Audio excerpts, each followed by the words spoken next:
정말로 사랑을 한다면 이렇게 해봅시다.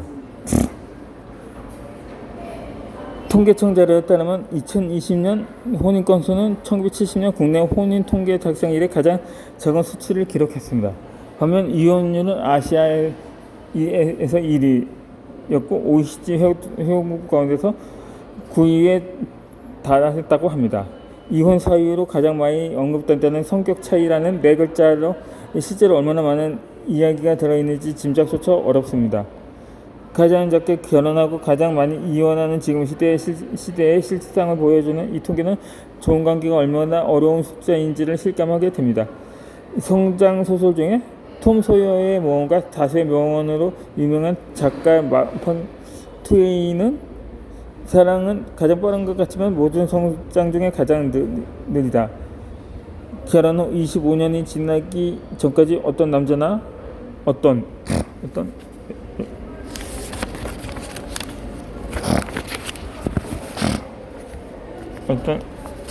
여자도 완벽한 사랑이 무엇인지 알지 못한다고 말했습니다. 이 관계의 출발점은 자기 자신입니다. 인생에서 가장 중요한 관계는 무엇일까요? 부모, 자식, 친구, 배우자? 우리는 살면서 무수히 많은 인연을 맺으며 살아갑니다. 인생의 한 시기에 맺어서 평생 가는 영향을 미치는 관계일지라도 때가 되면 멀어지거나 떠나가기도 합니다. 하지만 태어나서 죽을 때까지 절대 떠날 수 없고 한시도 벗어날 수 없는 사람이 있습니다. 그것은 바로 나 자신입니다.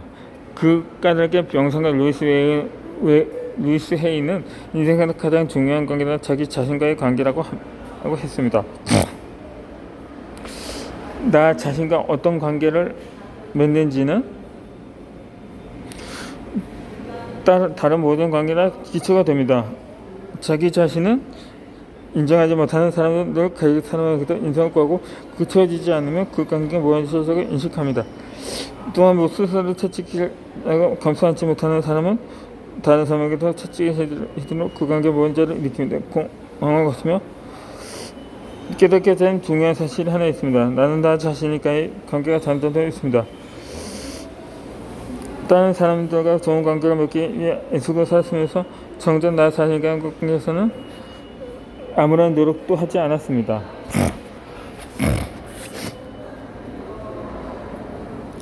나 자신과 사랑하는 삶이 무엇이냐 그 공허한 공부한 습관은 상당 심리학자로 시아우나 샤피로의 뇌를 재설계하는 자기 연민 수행 마음챙김이라는 작품에서 배운 마음챙김 수법입니다.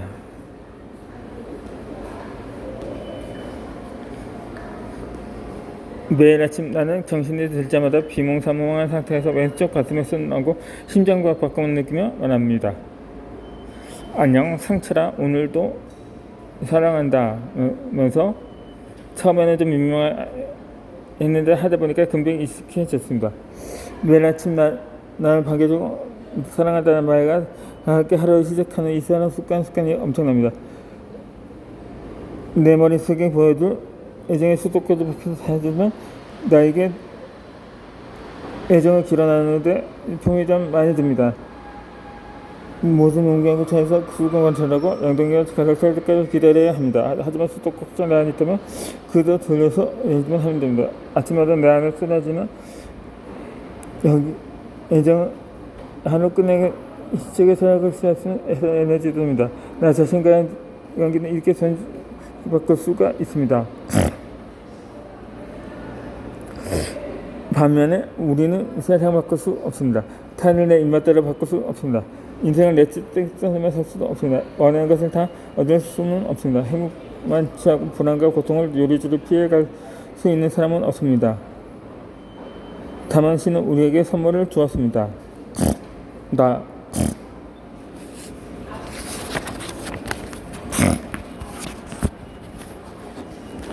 나 자신을 사랑하기로 선택할 수 있는 능력과 부러움은 밖으로부터 오지만 사랑은 안에서부터 일어납니다. 우리는 지금 당연 나 자신을 사랑하기로 선택할 수가 있습니다. 나 자신을 사랑하면 생각하면 많은 것이 바뀝니다. 사랑도 연습이 되냐고 묻는 사람이 있습니다.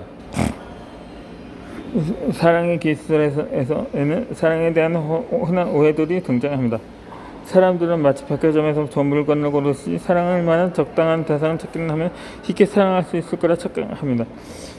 또한 순간적인 강렬한 감동과 함께 수동적인 사랑에 빠지는 것이라 생각하기에 어떻게 사랑하는 능동적인 머물 수 있을까에 대해서 저는 깊이 생각하지 않습니다.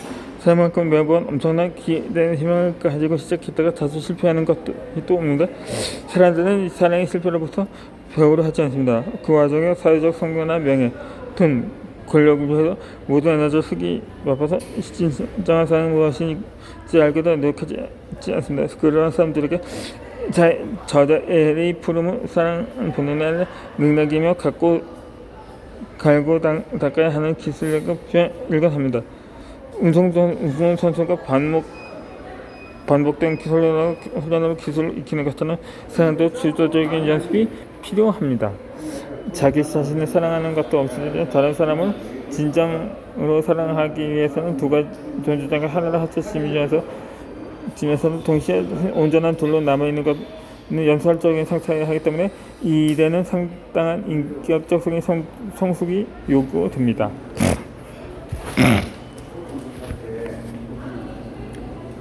온전한 둘로 남아있는 우리는 가족으로 시작해 점차 다양한 관계 속에 놓이며 타인에게 사랑을 주는 능력을 배워나갑니다. 연애와 우정을 통해서 사랑이라는 행위에 적극적으로 참여하게 되고 그 전에는 타인에게 깊은 관심을 갖고 마음을 돌보면서 지인과 존중하는 법을 터득합니다. 세상에는 글로 절대 배울 수 없는 것들이 많은데 그 중에서 정말 사람이 정말 그렇습니다. 머릿속으로는 완벽한 사랑을 성립해서는 현실에서 처음 맺는 관계는 누구나 어설프기 짝이 없습니다. 미디어 속에 낭만적인 사랑이라는 환상에 빠져서 혹은 일명 먹고 다니즘에 시인이나 현지인에게는 정말 진정한 사랑이 사치가 된 듯합니다. 그래서일까요? 인격장애에 해당하는 나르시시스트라는 용어가 요즘에는 좀 재수 없는 이기주의자 정도로 쓰이는 것이 자주 보입니다. 하지만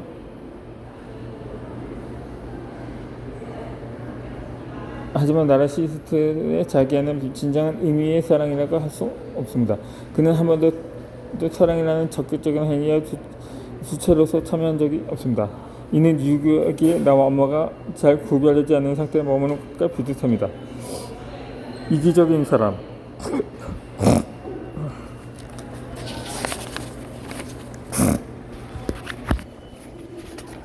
사람들은 아직 사랑의 능력이 부족한 유해적이고 초행적인 사람에 불과합니다. 그렇다면 우리가 내줄 사랑의 첫걸음은 어디서부터일까요?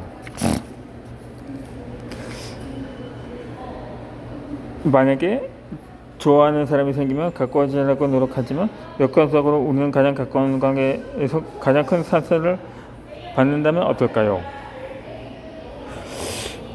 대체로 처음 만나는 사람에게는 별다른 기대를 하지 않지만 단지 오래 알고 지냈다는 이유만으로 가까운 사람에게는 너무나 큰 기대를 품습니다.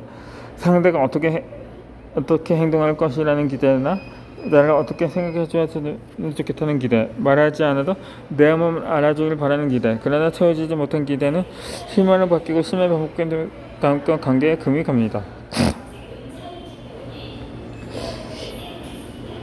이렇게 치밀한 감정에서 시작된 자연스러운 마음은 점차 상대를 통제하는 시도 내지는 독심술을 요구하는 수준으로 바뀌곤 합니다. 좋은 관계를 유지하기 위해 필요한 것은 내가 상대에 대해서 다 알 수 없다는 것을 아는 겸손합니다. 아무것도 당연한 것은 없다는 것을 기억합니다. 기대하는 마음을 알아차리고 그 마음을 내려놓는 것이 필요합니다. 그럼 좋은 관계를 위해 구체적으로 어떤 노력을 기울여야 할까요? 사랑은 고백하는 것이 아니라 실천하는 것이라고도 합니다. 사랑을 실천하는 가장 좋은 방법은 정말 간단합니다. 감사를 표현하는 것입니다. 감사는 무엇도 당연한 것은 없음을 인정하는 것이며 존재하는 것에 예의를 갖추는 행위입니다. 더군다나 이 단순한 행위만으로 우리 뇌에서는 세로토닌이 생성되어 기분 좋은 느낌과 고양된 감정을 느낄 수가 있습니다. 동시에 도파민의 활동도 증가하는데 그런 상호작용이 즐거운 일로 느껴져서 대인관계에 적극적으로 참여하게 됩니다.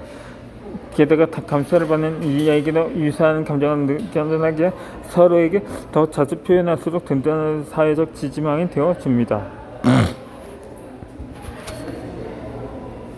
이 가까운 사람에게 감사를 표현하는 일은 누구에게나 쑥스럽고 어렵습니다. 반면 익숙하다는 이유만으로 고마움이 있기는 쉽습니다. 말 안 해도 다 알겠지 하면서 감사를 표현할 기회를 느끼기도 합니다.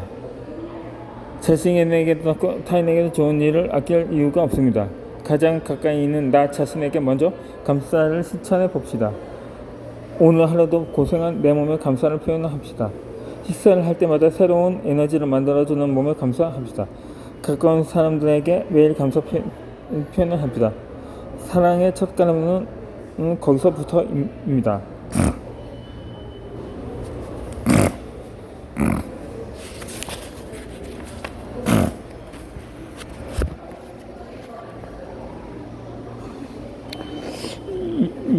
이제부터 5부자 활동으로 관계가 어려울 때 용서 명상에 대해서 설명하는 것으로 다음 영상으로 넘어가도록 하겠습니다. 이 관계에서 힘든 경험이 있었는가요? 그럴 때 필요한 것은 바로 용서입니다. 이 용서는 분노를 내려놓고 내 마음을 내주는 것입니다. 더 나아가 상대의 잘못에도 불구하고 상대가 잘 되기를 바라는 것입니다. 왜 그렇게까지 해야 하냐고 묻는다면 다른 사람들이 고통받지 않고 행복하기를 빌어주는 마음을 일으킬 때 가장 먼저 긍정적으로 변하는 것은 다른 사람의 뇌가 아니라 나 자신의 뇌이기 때문입니다. 이 용서하는 순간에 받았던 상처보다 더 큰 힘이 자신에게 있음을 알 수가 있습니다. 상처가 아무렇게나 무렵이라면 용서하는 시간을 가져봅시다. 첫 번째로 바른 자세로 앉아서 몸과 마음을 편안하게 합니다. 두 번째로는 눈을 감고 편안한 호흡을 찾습니다. 세 번째로는 타인을 용서하기에 앞서 우리는 자기 자신을 먼저 용서해야 합니다. 자신을 돌보지 않고 괴로움 속에 방치되었던 시간을 떠올려 봅시다. 그 시간 동안 당신 느꼈던 고통과 슬픔, 불안을 바라봅니다. 준비가 되면 용서하겠다는 말을 되뇌어 봅시다.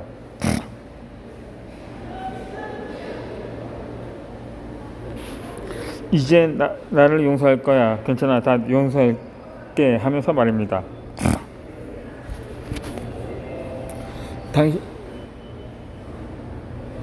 네 번째로 당신에게 피해를 주고 마음에 상처를 준 사람을 용서할 차례입니다.